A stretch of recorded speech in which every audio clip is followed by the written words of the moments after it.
再来看民进党前党工涉强盗案，北检侦办3个月，今仔侦结，是以涉犯国安法国家机密保护法定罪起诉区议员黄楚莹、吴尚武、何林杰。检方指出讲，这4个人是泄露总统赖清德伫副总统任内的出访行程甲外交的机密。其中黄楚莹是互中国渗透超过20档，收超过600万，是以4项重罪起诉，求刑30档6个月。其他3个被告嘛，互因北方求刑5档到9档。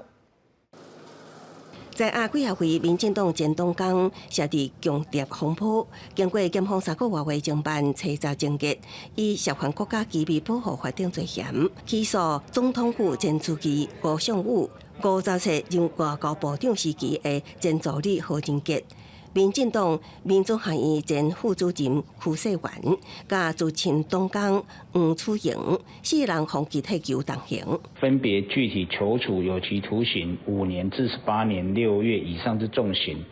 并申请法院没收黄姓、邱姓被告犯罪所得，合计828万余元。北检调查，去中国做生意的黄楚莹，上先互吸收，长期伫台湾发展组织诱惑区世元替中共试探情资，分别收超过607万甲221万。靠吴尚武甲何仁杰收集政府甲外交等重要机密资讯，以特殊的通讯 App 回传互对方的政工人员。不过，只有吴尚武甲区世元伫侦查中认罪，检方批评